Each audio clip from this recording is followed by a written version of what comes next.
Goeiedag julle en welkom by hierdie laaste dag van ons oordenkings. Nou, hierdie week het ons saam ontdek dat God aan elkeen van ons iets unieks toevertrou het. Ons het geleer dat vergelyking ons vreugde steel. Ons het ontdek dat God nie van ons vra om iemand anders se lewe te leef nie. Hy vra ons eenvoudig om getrou te wees met dit wat hy in ons hande geplaas het. En dit bring ons weer terug by Paulus se woorde in Galasiërs. Hy sê, laat elkeen sy eie optrede ondersoek, dan sal hy trots kan wees op wat hy self doen, sonder om hom met iemand anders te vergelyk, want elkeen moet immers sy eie verantwoordelikheid dra. Eugene Peterson se vertaling van hierdie selfde gedeelte sê, verken sorgvuldig wie jy is en die werk wat God aan jou gegee het. Gee jouself met oorgawe daaraan. Doen die kreatiewe beste wat jy kan met die lewe wat God aan jou gegee het. Ek dink Jesus vertel die gelykenis van die muntstukke om hierdie waarheid vir ons sigbaar te maak. Die eienaar vertrou iets kosbaars aan sy diensknegte toe. En wanneer hy terugkom, vra hy nie, waarom was jy nie soos iemand anderste nie? Onthou, hy vra net eenvoudig, wat het jy gedoen met dit wat ek vir jou gegee het en aan jou toevertrou het? Ek dink dis 'n vraag wat ons diep kan laat dink. Want uiteindelik is dit ook die vraag waarmee elkeen van ons eendag voor die Here sal staan. Nie wat iemand anderste met hulle lewe gedoen het nie, maar wat ons gedoen het met dit wat hy aan ons toevertrou het. En dit laat my dink aan Paulus. Teen die einde van sy lewe skryf hy sy laaste brief aan Timoteus. Hy weet sy aardse reis is amper verby. Hy kyk terug oor sy lewe, nie met spyt nie, maar met dankbaarheid. Hoor hierdie mooi woorde wat hy vir Timoteus skryf. Hy sê, my dood is nie meer ver nie.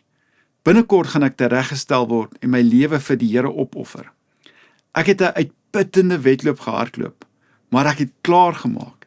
Ek het tot die einde van my lewe toe Jesus bly volg. Nou wag die oorwinnaarskroon op my. Die kroon wat Jesus, die regverdige regter, vir my gaan gee, omdat ek getrou aan hom gebly het.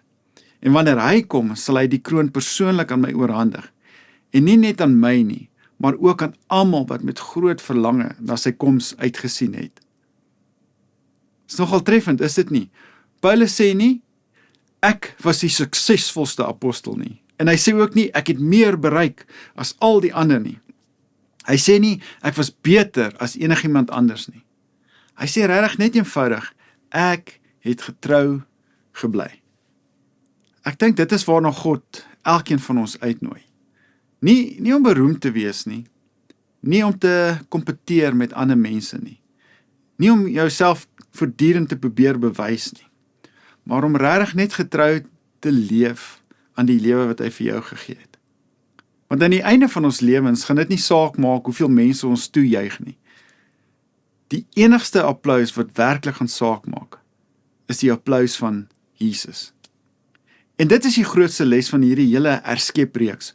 God herskep nie net ons harte nie, hy herskep ook die rede waarom ek en jy leef, want ons leef nie meer vir onsself nie. Ons leef nie meer vir die goedkeuring van ander mense nie. Ons leef vir Jesus. En daarom wil ek jou uitnooi, terwyl ons môre die laaste boodskap in hierdie reeks saam beleef. Kom met 'n oop hart. Kom met dankbaarheid. Kom gereed om weer vir die Here te sê, Here, alles wat ek is en alles wat U aan my toevertrou het, behoort aan U. Help my om die kreatiewe beste te doen met die lewe wat U vir my gegee het. Kom ons bid saam. Vader, dit is hierdie voorreg dat ons wat U ken, kan sê ons lewens is nie doelloos nie. En dankie dat U ons vandag ook weer kom herinner, die grootste doel van ons lewens is om U te mag ken, deur U liefgehet te word, en terug te kan reageer hierop.